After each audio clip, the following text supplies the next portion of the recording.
Connaissance, recherche, sciences, dessin, mathématiques, théorie, physique, philosophie, conférences, archéologie, nature.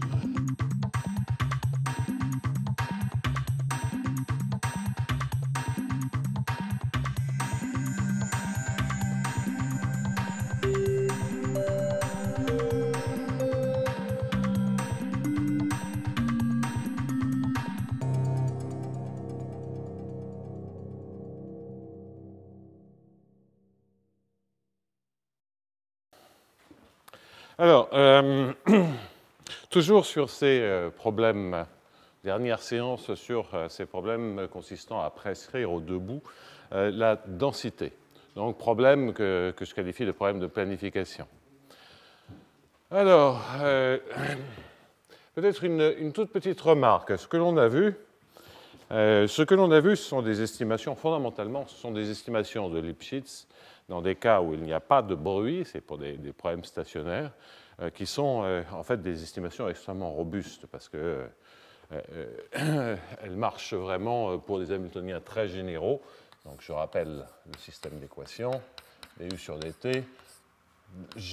On peut mettre un x ici si on en a envie, on peut mettre une fonction de m, et la chose importante, elle peut dépendre de x. La chose importante, c'est que f soit croissante, mais c'est même au sens large, on peut même prendre d'ailleurs 0, et dm sur dt, plus divergence de dh sur dp, de du, m égale à 0. Et donc la particularité de ce problème consiste à prescrire au debout les données M0 et M1. Et donc, en fait, sous des conditions très, très générales, bien plus générales d'ailleurs ce que j'ai cité, on peut effectivement trouver des solutions assez régulières. D'abord, on peut le faire par optimisation. Et en plus, montrer par EDP qu'on a, par exemple, une estimation de Lipschitz sur U et que M est toujours borné si M0 et M1 sont bornés. Bon. Alors, cette estimation de Lipschitz, c'est la régularité qui s'ensuit lorsque f, disons, est strictement croissante, enfin en tout cas dans les bonnes situations, où on arrive donc à avoir des solutions C infinies, avec des f vraiment strictement croissants.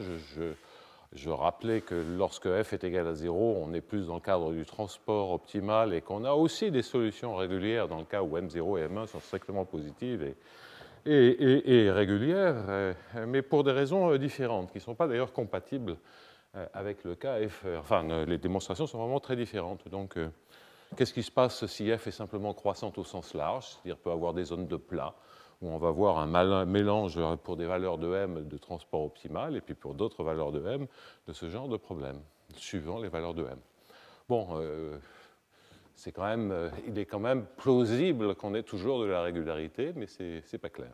Enfin, la petite remarque que je voulais faire, c'est que je ne veux pas préciser sur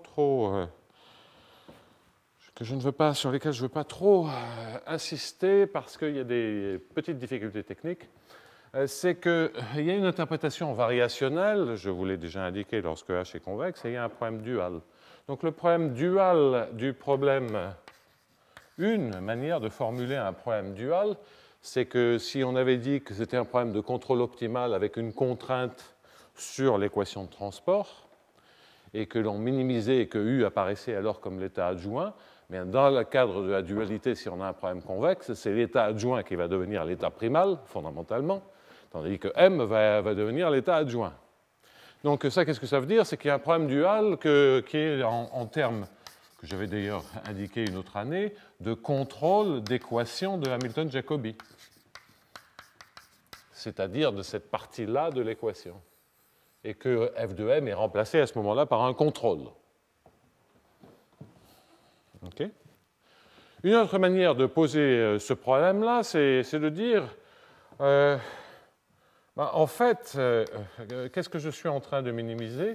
Je suis en train de minimiser quelque chose qui ressemble à une certaine fonctionnelle g de du sur dt plus h de du, dx dt, parce que si ça c'est le contrôle, ça veut dire que je minimise une certaine fonction de contrôle. Et puis j'ai éventuellement un coût final. Alors donc là, il va falloir, on va vérifier, il va falloir définir G, hein, donc définir ça sur tous les U. Et avec une intégrale en petit t égale grand T, donc de... Bon, je sais pas, je pense que c'est un moins, mais bon, on va vérifier les signes dans un instant en refaisant la démonstration. Moins M1 de U de grand T plus M0 de U de 0. Donc, quand je mets T égale à grand T, c'est idiot, c'est à partir du moment où j'écris U de grand T et de U de 0, ce sont des intégrales spatiales uniquement qui correspondent au terme de bord. Alors, je vous souvenez que le système d'équations qu'on a introduit sur U, on pouvait écrire une équation elliptique sur U avec des conditions aux limites de Neumann ou obliques non linéaires. Eh bien, tout ça, c'est en fait une structure variationnelle. Ce problème variationnel, c'est un problème du calcul des variations. C'est minimiser une certaine fonction de combinaison de dérivées de U, combinaison qui est d'ailleurs convexe, c'est donc un problème convexe, ce calcul des variations, avec néanmoins une dégénérescence en DU égale à 0, donc ça rend la chose un petit peu compliquée, ce n'est pas standard, on ne peut pas dire c'est C infini parce que. Et les termes de bord, bien, c'est simplement un fait que U intervient avec des intégrales spatiales correspondant à l'intégrale en grand T, donc ça c'est une intégrale dx, et là, en t égale à 0, une intégrale dx. Et on voit d'ailleurs bien aussi, on retrouve bien le fait que U est défini à une constante près, parce que c'est une constante globale en espace-temps. Si vous rajoutez une constante ici, évidemment, ça ne change rien à du sur dt et h de du, et là non plus, ça ne change rien, parce que vous retranchez et vous ajoutez la même constante, puisque l'intégrale de M1 vaut 1 et l'intégrale de M0 vaut 1. Donc c'est bien un problème qui est défini à une constante près. D'ailleurs, on voit que du point de vue du calcul des variations, il faut faire un peu attention aux constantes là-dedans. Donc si on prend la moyenne de U égale à 0, il va falloir effectivement se servir d'une certaine manière de point carré et de ça pour en déduire des bornes et démontrer l'existence. Et ce que l'on a démontré, c'est que non seulement, effectivement, il existe un point, un unique minimum de ces problèmes-là, avec un tout petit peu de stricte convexité, mais qu'en fait, le U associé est Lipschitz, et le M, qui est du sur dt plus, qui est défini à travers du sur dt plus h de du, eh bien, ce M-là, il est borné. Ça, c'est un résultat de régularité très général. Alors, reste néanmoins à vous convaincre que ceci a un rapport avec le problème précédent. Alors, une manière de faire ça, c'est toujours d'écrire les problèmes de variation. Donc, ça va faire un G', et puis on va identifier ainsi G' de du sur dt plus h. Si je fais une variation dans la direction phi, je vais avoir dφ sur dt plus h' de du phi. Et puis après, je ferai une petite remarque. Donc, dφ sur dt plus h' de du phi. Ouais. Il n'y a rien d'autre. Et ici, ça va faire moins l'intégrale de dx de m1 phi à l'instant grand t, plus l'intégrale de dx m0 phi en 0. Et donc ça, en un point de minimum, je dois avoir que ceci est nul, quel que soit phi.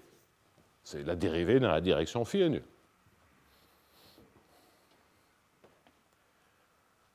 Bon, ben maintenant, la première chose que vous faites, c'est que vous intégrez par partie le d sur dt. Bon, bien, et d'ailleurs, le h' du, c'est dφ. Et d'ailleurs, ainsi que le bazar qui est là. Et vous en le h' de du phi. Et donc, vous en déduisez que, alors déjà, les termes de bord. Vous allez avoir que g' de ut plus h fois phi en grand T, ça c'est une intégrale, moins g' de ut plus h. Et alors si je regroupe avec les M1, pardonnez-moi, ça sera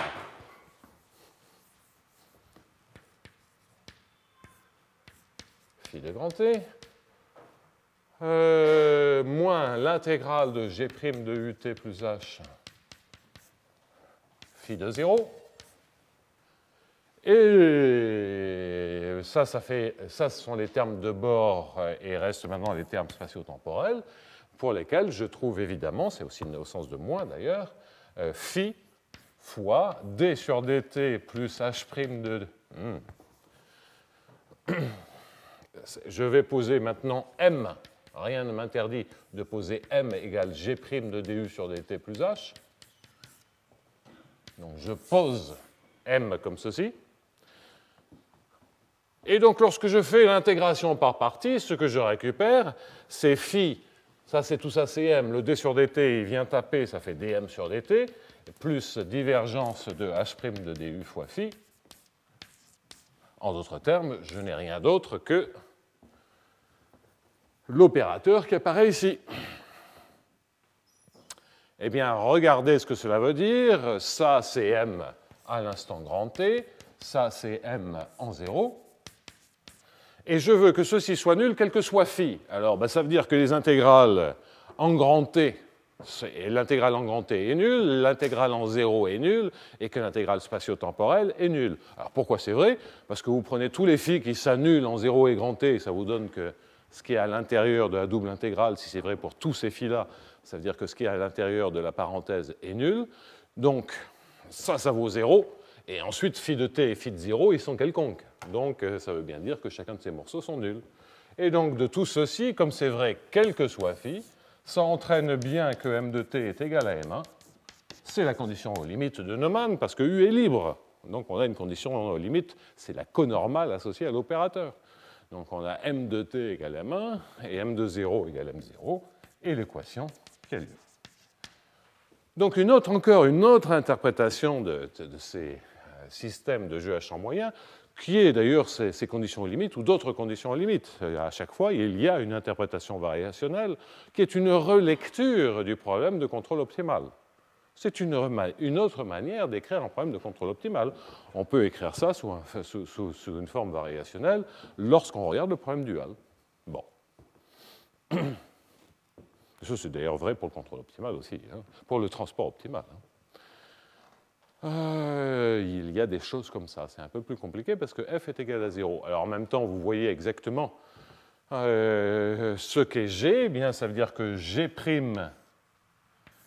est égal à f-1. Hein, c'est ça là. Donc c'est là où il faut faire un tout petit peu attention. Lorsque f est... si f est simplement croissante au sens large, donc le f-1, il y a des problèmes de discontinuité, mais comme on intègre g, bon, on est dans les cadres de convexité. Donc fondamentalement, ce que ça veut dire, c'est que si f est une fonction croissante, c'est le sous-gradient d'une fonction convexe, et g est la fonction convexe conjuguée. Voilà. Alors, donc, ça c'est une petite interprétation qui rend plausible le fait qu'il y ait des solutions régulières. Et qu'effectivement, on sent bien que lorsque f est égal à 0, transport optimal, on n'est pas... ce qu'est le g, ce n'est pas clair. En revanche, on a en fait un problème qui est quasiment stationnaire. En revanche, lorsqu'on a une fonction strictement croissante, on a un vrai problème de calcul des variations, très convexe, un peu dégénéré, très non linéaire, plus non linéaire que les problèmes de calcul de variation classiques. Donc on ne peut pas se servir des résultats de régularité classiques, mais on comprend pourquoi ça marche. On n'est pas loin de situations canoniques. En général, je ne sais pas. Alors, plusieurs remarques là-dessus, sur cette interprétation qui est une relecture du contrôle optimal. Observez aussi que ça fonctionne très bien. Si je rajoute maintenant un moins nu laplacien U ici, et un plus nu laplacien M là. Hein, donc je rajoute ce terme, et je rajoute celui-ci. Ce problème de dualité, ce problème de calcul des variations, c'est exactement le même, mais il suffit simplement de rajouter ici moins nu laplacien U. Et dans la dualité, on va évidemment avoir l'opérateur dual qui sort. C'est à nouveau une manière de regarder le problème, de dire c'est un problème de contrôle optimal d'une équation d'Hamilton-Jacobi-Bellman, donc ça je vous l'ai déjà raconté. Mais ce qui est plus intéressant dans ce cas-là, et que ces conditions aux limites bizarroïdes sont en fait des conditions aux limites un peu compliquées, qui sont des conditions aux limites compatibles d'ailleurs avec le principe maximum, qui consiste à dire que la dérivée en t égale à 0, en t égale à grand T, vérifie une équation comme ceci avec des dérivées spatiales. Et vous pouvez avoir des conditions aux limites, effectivement, avec des dérivées spatiales d'ordre 2, et ça reste compatible avec le principe du maximum. Donc c'est une condition aux limites très compliquée, mais tout à fait acceptable. Et on a un problème ici de calcul des variations, mais dans lequel apparaissent les dérivées secondes. Donc on voit bien qu'on n'est pas dans la même nature et que bon, les problèmes de contrôle optimal, les problèmes de principe maximum sont plus hasardeux. Et on voit aussi d'ailleurs que les questions de régularité sont absolument non standards. Et on voit d'ailleurs aussi que les questions d'existence sont non standards. Ça permet de le comprendre un tout petit peu parce que, je veux dire, imaginez que G, ce soit le carré. Donc on est en train de contrôler la norme L2 de cet opérateur. Et après, après ça va dépendre de H. Si H est au plus linéaire, ce qui était un cas facile de l'existence, il n'y a pas de souci. Mais si H croît très fort, mais avoir une borne L2 pour un opérateur comme ça ne vous dit pas grand-chose. Ça ne donne en fait il n'y a aucune information connue dans ce cas-là. Donc on sent bien que du point de vue problème des calculs des variations, même si c'est relativement simple, bien, c'est pas tout à fait standard et ça entraîne des difficultés d'ordre mathématique. Bon, donc ça c'était une petite remarque dans le cas avec le Laplacien, petite remarque sur le problème dual de contrôle optimal que l'on peut réinterpréter, il n'y a rien de nouveau, mais c'est une réinterprétation en termes de problème de calcul des variations. Donc si vous voulez, remarque, problème dual et calcul des variations. Hein?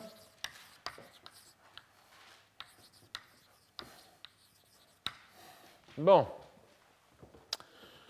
Alors, le point maintenant que je veux aborder, c'est de faire un certain nombre d'observations qui montrent bien et qui sont valables avec le nu et sans le nu, que ces problèmes, néanmoins, donc, observations qui vont être des contre-exemples,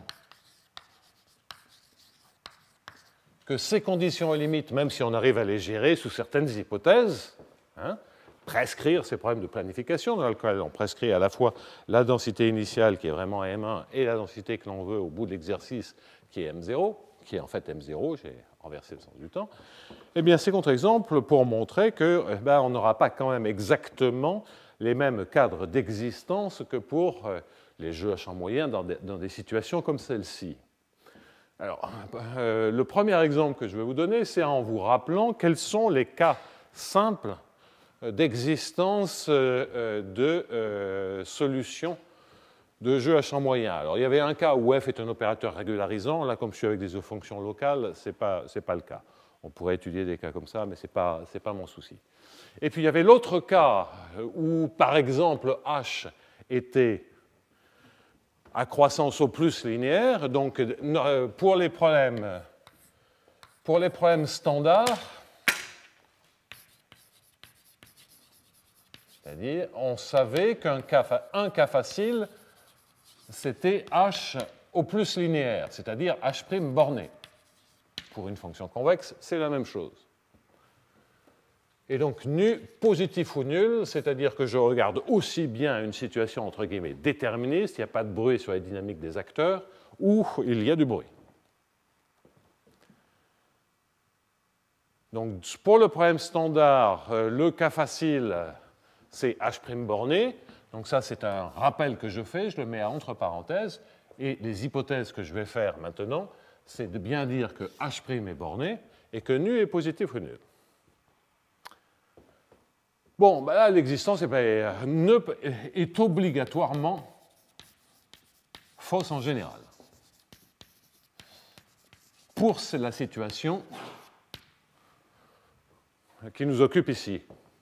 Or, il y a un argument très simple. Il ne faut pas se compliquer la vie. C'est que dm sur dt,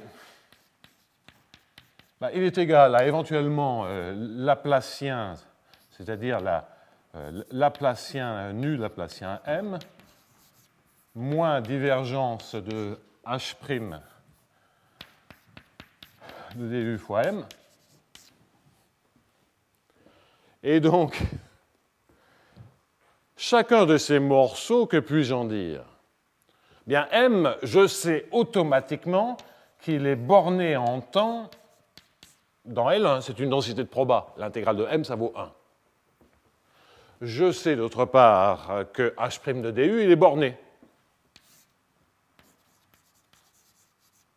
Donc dm sur dt, je vois tout de suite qu'il est dans L infini de W en temps à valeur W moins 2,1 de x, si nu est strictement positif, et L infini en temps W moins 1,1 x lorsque nu est égal à 0. Ça, qu'est-ce que ça veut dire? Ça veut dire que c'est la dérivée d'une fonction de L1. W moins 2,1, c'est la dérivée seconde d'une fonction de L1. On va borner au centre de distribution, si vous voulez.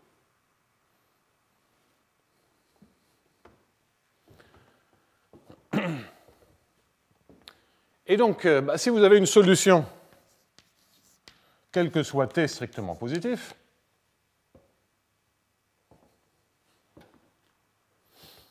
si vous avez une solution, quel que soit t strictement positif, il y a évidemment une contradiction, puisque du fait que dm sur dt est borné de cette manière-là, vous en déduisez que m de t moins m de 0, je vais le faire par exemple dans w moins 2,1 en x, est majoré automatiquement par une constante universelle, c'est 0 fois t. Et dans le cas nu égale 0, vous pouvez écrire w moins 1,1. Et si vous faites tendre grand T vers 0, ça veut dire ça, c'est normalement c'est M1, et ça c'est M0. Et si vous faites tendre T vers 0, bah, ça entraîne que M1 est égal à M0. Alors c'est très naturel, c'est que grosso modo, qu'est-ce qu'on est en train de faire lorsqu'on fait ces problèmes de planification? On veut trouver un certain contrôle qui s'exprime sous la forme de H' de DU, où U est la solution d'une équation d'Hamilton-Jacobi, qui nous permet de transférer M0 à M1 par une équation de transport ou par une équation de Fokker-Planck. Si M0 et M1 diffèrent, et si on veut le faire en temps petit, il va falloir prendre des trucs de plus en plus grands pour pouvoir le faire.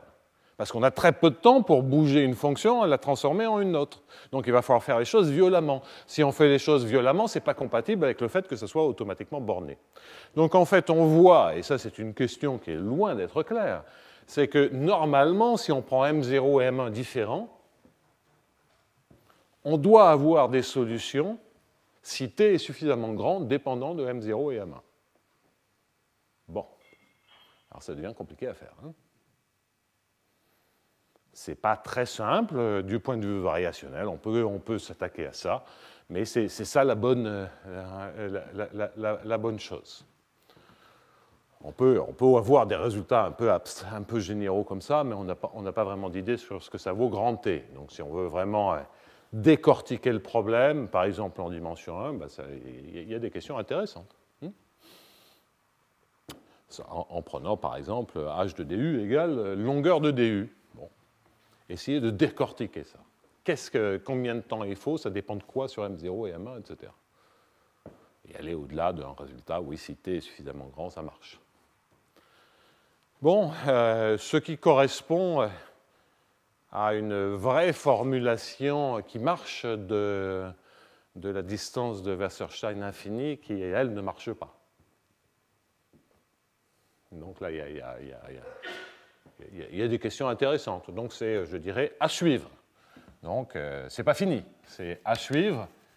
Et c'est à votre bon cœur pour celui ou celle qui veut faire la suite. Hein. Parce que ça, c'est que le début. Il y a plein de choses qui vont marcher. Donc, question, vous prenez h de du égale du, longueur de du, nu égale à 0 pour commencer, ou racine de 1 plus du carré, si on veut éviter la singularité en 0 de la longueur de du. Eh bien, que peut-on dire de l'existence, plus que l'unicité, ça va encore marcher, de l'existence, de la régularité, qu'est-ce qu'on peut dire de tous ces bazars-là? Si on a des bornes à l'infini, on va avoir des bornes à Lipschitz, ça c'est très robuste. Donc il y a plein de choses qui vont, mais c'est en fait l'existence même, c'est quand est-ce que On peut écrire un problème de minimisation. On va savoir que pour t suffisamment grand, il est borné.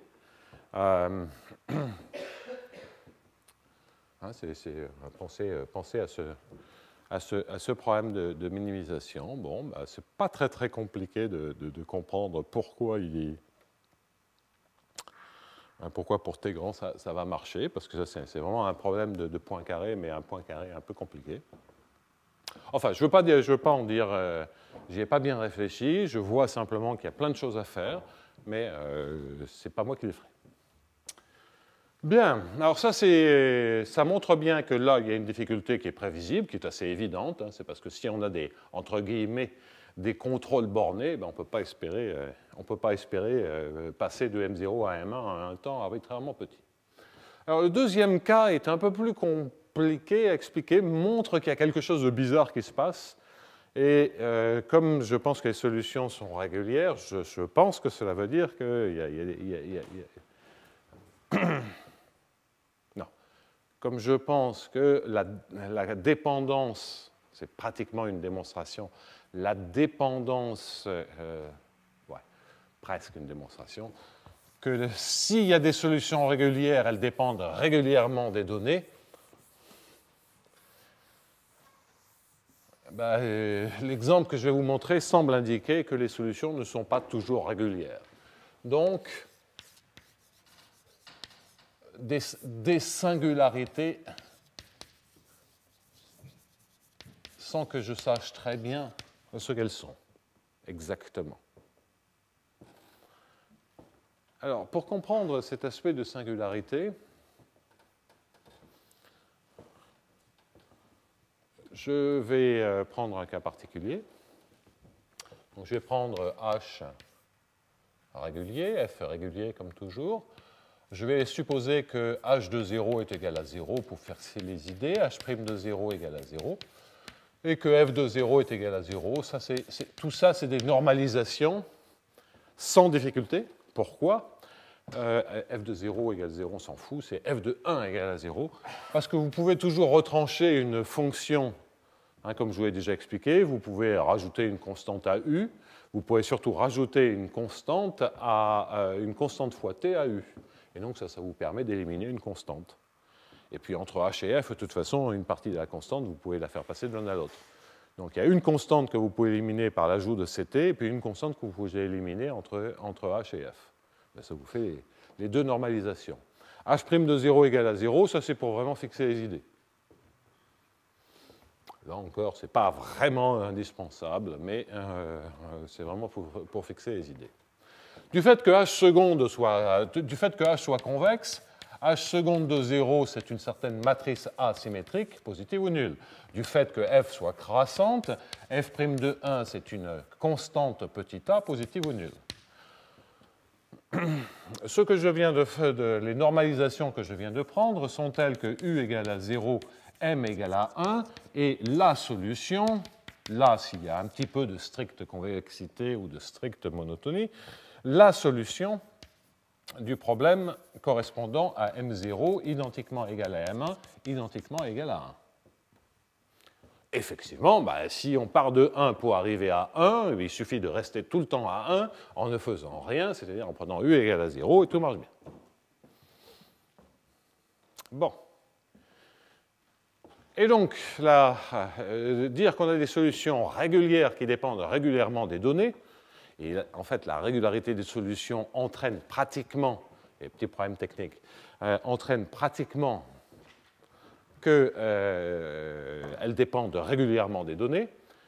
Si ça dépend régulièrement des données, ça veut dire que je peux regarder la différentielle de la solution par rapport à des variations sur M0 et M1.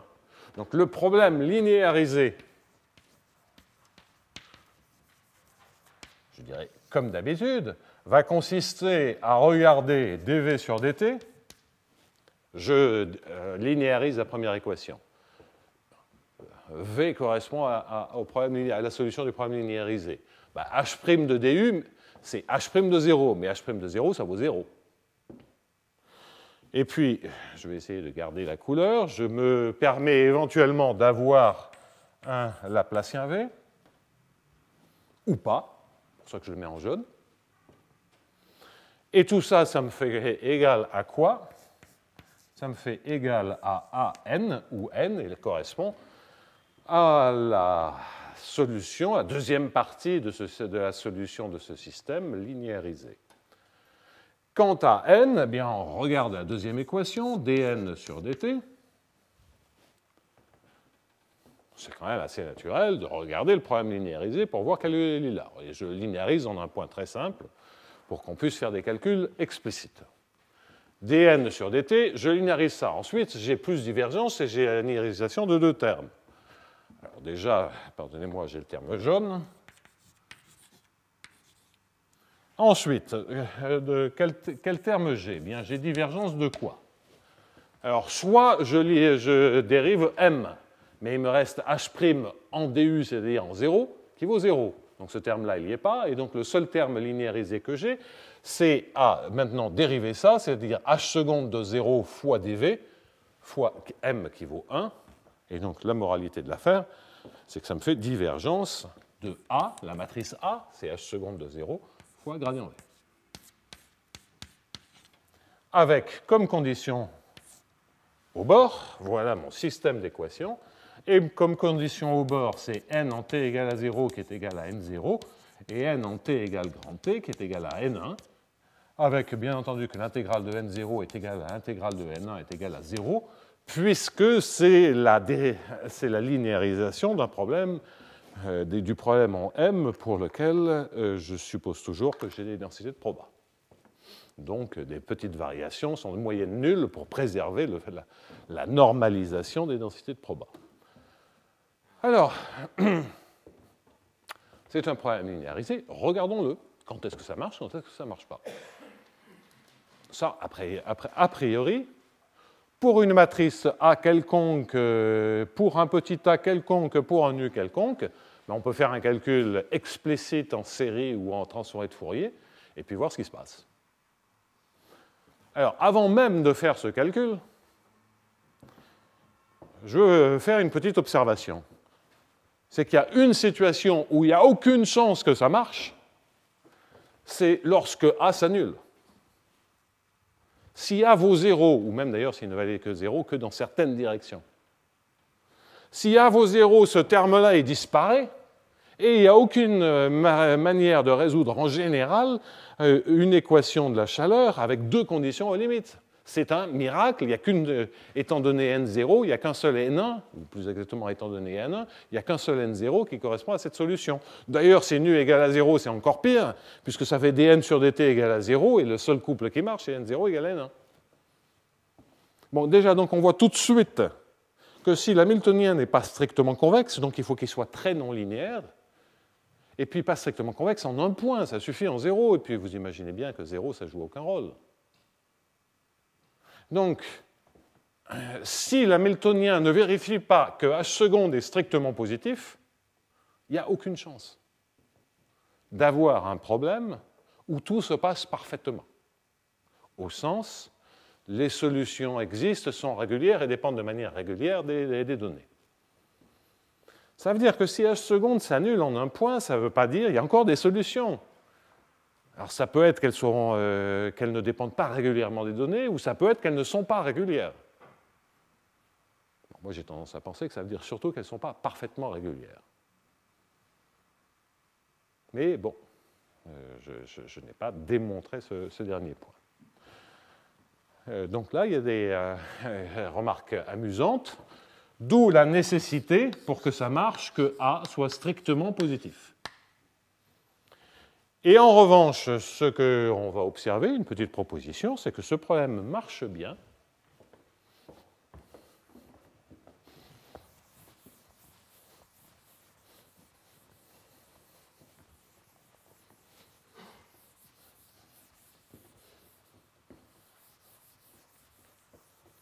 Et on va s'amuser à bien comprendre de quoi il s'agit.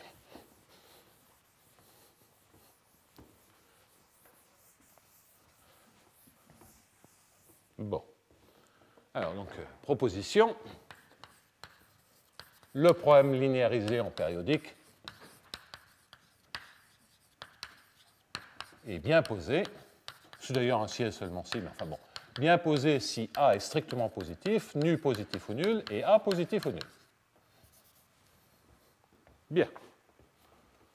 C'est pas compliqué, mais c'est pas parce que c'est pas compliqué que c'est inintéressant. Alors, avant de démontrer ceci, permettez-moi de faire quelques petites remarques. Déjà, nu égale à 0. Nu égale à 0, ben, on se débarrasse déjà de plein de termes, et il ne me reste plus beaucoup de termes.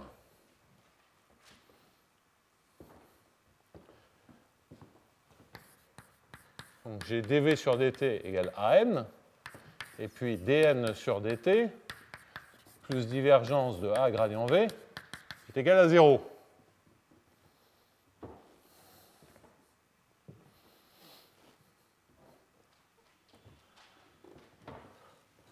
Bon, bah, si vous multipliez par a, l'équation a est une constante, hein, ce n'est pas vraiment important, et que vous prenez d sur dt, eh bien, vous en déduisez que d2v sur dt2 plus a, et je vais sortir a trace de a d2v est égal à 0.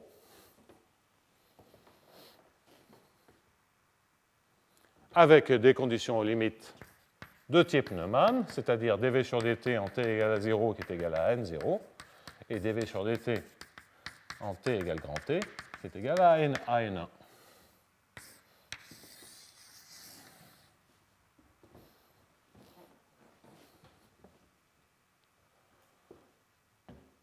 Bon, ben ça, il n'y a pas de problème pour résoudre ça. Hein. Bon, alors je passe sur le cas a égale à 0 qui est un peu bizarroïde, mais là, il faut rentrer un peu plus dans les détails.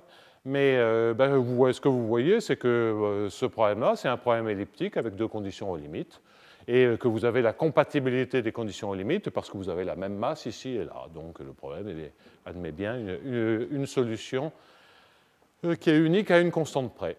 Donc c'est un problème elliptique au debout. Bon, donc ça marche. Deuxième remarque en forme de questionnement, c'est prenez nu strictement positif.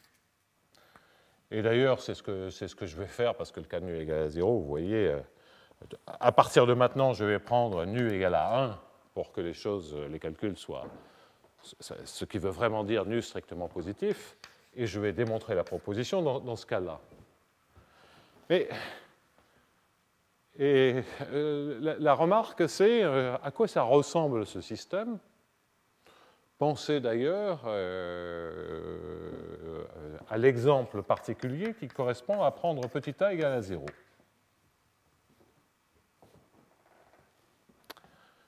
Alors, vous avez d'une part une équation de la chaleur sans condition aux limites, linéaire, dv sur dt moins Laplacien v égale à 0. Et d'autre part, une deuxième équation avec de type chaleur, avec deux conditions aux limites, du sur dt, dn sur dt plus Laplacien n, plus divergence de a gradient v. Pensez a égale l'identité pour que ça soit particulièrement simple. Voilà un exemple.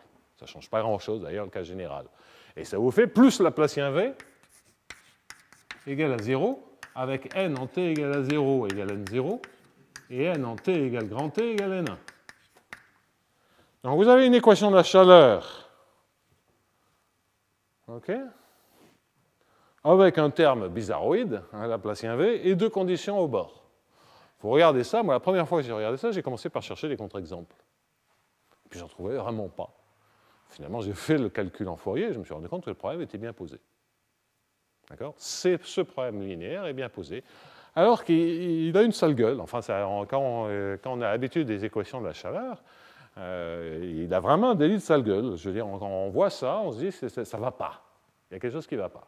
Mais c'est plus subtil qu'il n'y paraît, parce qu'effectivement, vous avez une manière de driver de n0 à n1, ce qui est normalement très difficile pour l'équation de la chaleur, par le Laplacien d'une fonction harmonique pour l'équation de la chaleur. Ben, c'est bizarre.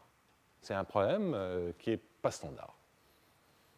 Et qui d'ailleurs pose des tonnes de questions sur la contrôlabilité, hein, parce que vous voyez que ça, c'est une manière de faire de la contrôlabilité exacte pour des équations de la chaleur, avec des feedbacks qui sont extrêmement réguliers, qui sont analytiques. Hein. Donc, ça peut faire penser à d'autres choses, à des tonnes d'autres problèmes sur la contrôlabilité. J'y ai pas réfléchi, je ne peux pas vous en dire plus. Bon.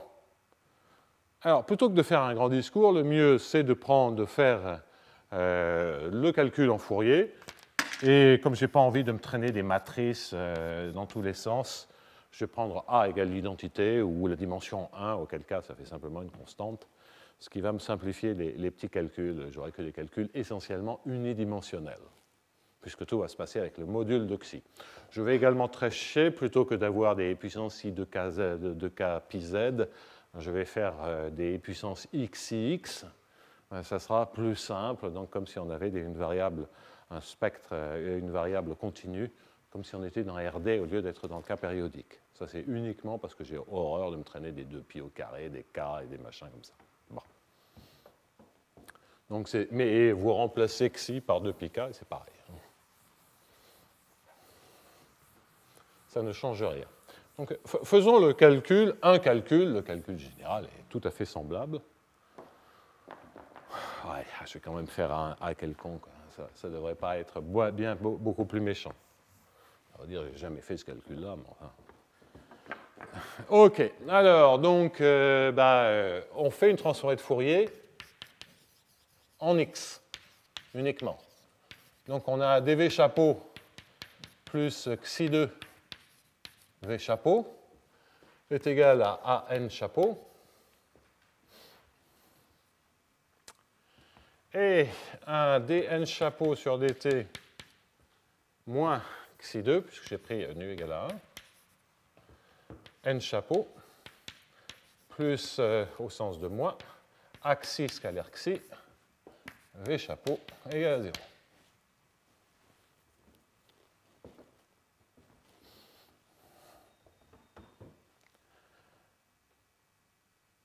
Bon.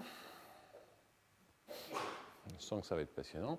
Alors, V chapeau là-dedans, formule de variation des constantes pour la première équation, est donnée par e puissance moins xi de t. Le V0 chapeau, donc V de 0, je l'appelle V0, c'est quelque chose d'inconnu. Hein. Et d'ailleurs, résoudre le problème, c'est trouver V0. C'est ça le problème inverse. Donc ça, c'est la partie libre, plus a fois l'intégrale de 0 à t de n chapeau de t moins s et puissance moins xi de s, ds.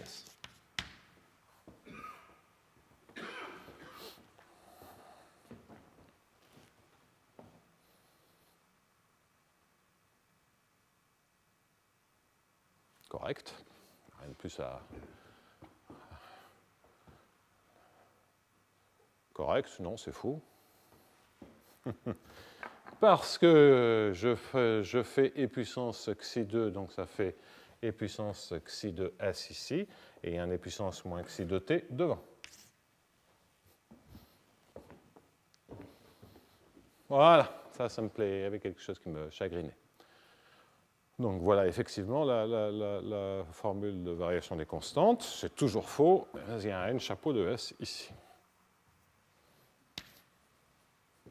Ouf, j'y suis. Il faut toujours se reculer, hein, c'est un problème d'échelle pour regarder la véracité des calculs. Bon, j'aurais mieux fait de faire le calcul, mais c'est tellement plus agréable d'essayer de faire de la devinette que de faire des calculs. Bon, alors, quoi qu'il en soit, n chapeau est égal. Alors, on va recommencer le même calcul, mais vous voyez qu'il y a quand même des petites choses sympathiques qui se produisent. Donc, normalement, je dois faire e puissance moins xi de t, je vais écrire les choses comme ça, d sur dt de e puissance moins xi de n chapeau, ça va me faire les deux premiers termes, qui est égal à a xi e puissance moins xi de t, axe xi, V chapeau. Et V chapeau, ça fait E puissance moins xi de t.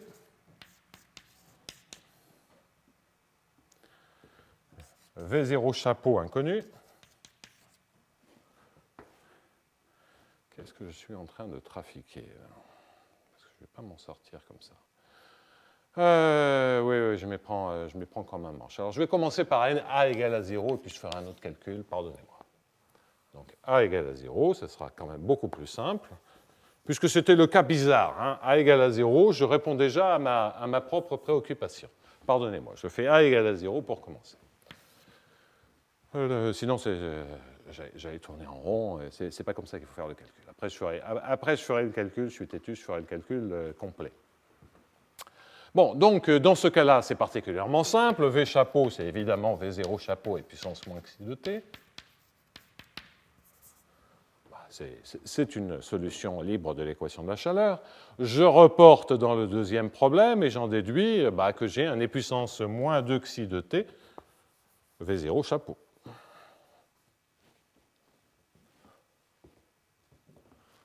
Oui, j'espère que je ne suis pas en train de me planter dans les signes. Non, bon, a priori c'est bon. Bon, et puis ensuite j'intègre ceci entre N0, entre t égale à 0 et t égale à 1. Et donc, qu'est-ce que j'en déduis?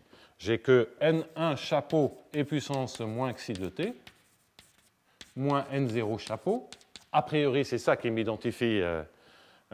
c'est ça qui m'identifie, mais là il y a vraiment quelque chose qui me turlupine. Parce que les puissances moins 2 xi de t, il ne me plaît pas du tout, mais alors vraiment pas du tout. Il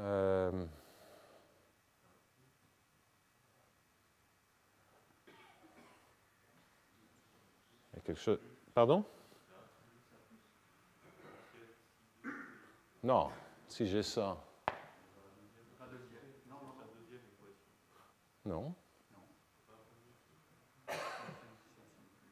Ah non, mais j'ai là c'est un plus. C'est celui-là. Merci. Donc, franchement, les calculs, c'est quelque chose qui ne va pas du tout. Donc, et puissance moins 2 xi de t, c'est pas moins 2, c'est 0. Parce qu'effectivement, le plus par moins, ça fait 1. Et donc, on a ça qui est quand même beaucoup plus agréable. Et donc, qu'est-ce que je récupère ici?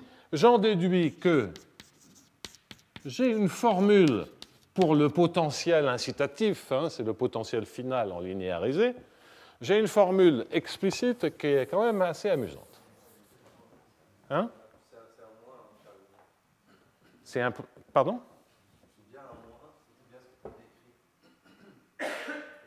Ça, celui-là, c'est bon. Celui-là, c'est bon, mais celui d'après, c'était bien moins aussi, parce que quand tu dérives, tu as dt, et puis après, le moins que c'est. Oui. Alors, attendez, là, je suis vraiment perplexe, parce que le problème, il est quand même bien posé. Donc, qu'est-ce qui se passe? Et là, je vais aboutir à un truc qui n'est pas bien posé. Axe xi, V0 chapeau. Alors, V chapeau et V chapeau, il n'y a pas de doute, c'est puissance moins xi de t.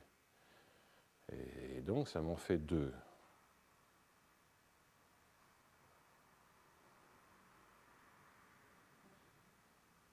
Bon, admettons, si je fais ça... Ah oui, j'ai moins 2. Ah oui. OK, donc ça me fait N1 chapeau et puissance moins xi 2, grand T. Non, le truc est assez bizarre. Regardez, il faut faire le calcul jusqu'au bout. Donc, après, il faut intégrer ça de 0 à grand T. Et je me trompais dans l'intégration, en fait. Mais mon calcul était bon, alors je reprends, hein, parce que sinon, on ne s'en sort pas.